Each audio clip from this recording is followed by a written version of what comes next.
Son pronta te.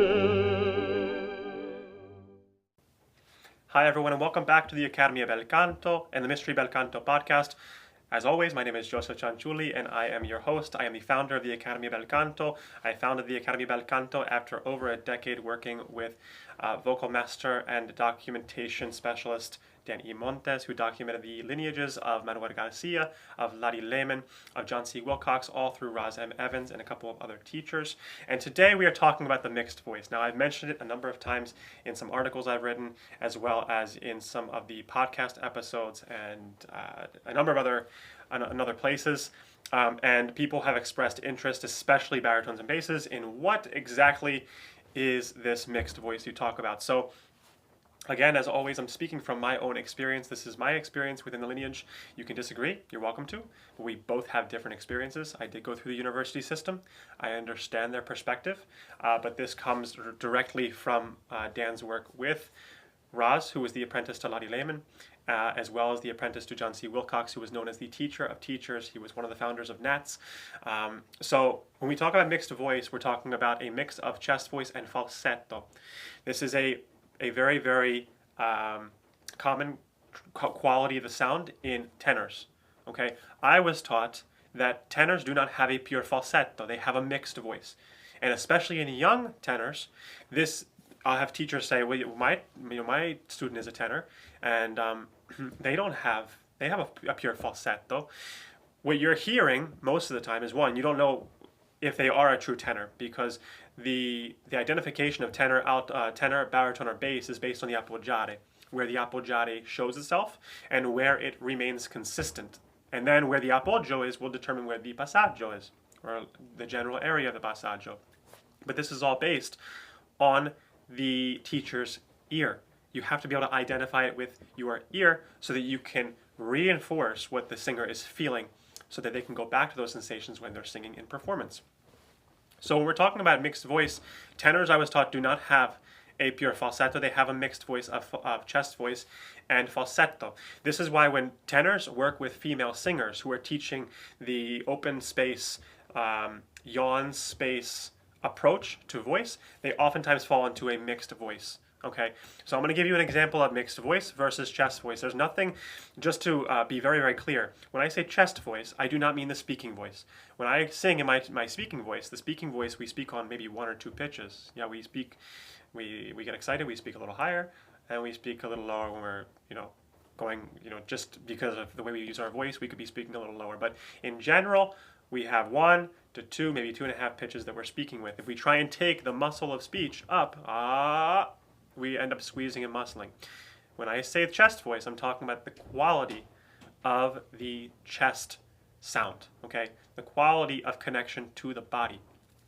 So when I sing Cielo e Mar, now I sang in mixed voice for a very long time. I have a very, very strong connection to what it feels like to sing in mixed voice.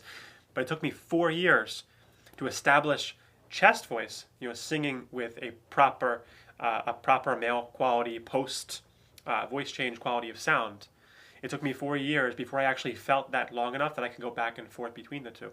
So Cielo e Mar, the first part, Cielo e Mar, if I leak air, it will put me in a mixed voice. And I'm going to over exaggerate it now for you, but Cielo, Cielo.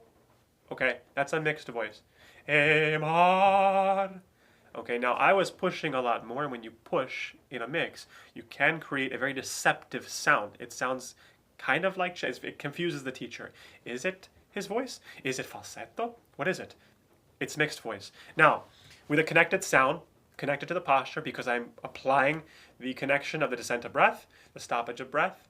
We don't have an open vowel to start, so there's no coup de glotte, but I'm starting directly from the cello into la campana, and I'm just relying on the squillo leading the body. So, different. Cielo e mar. There's no leakage of air. Not only that, but if I change the posture, I could add more sound. I don't want to, because you never want to give everything away at the beginning, but cielo.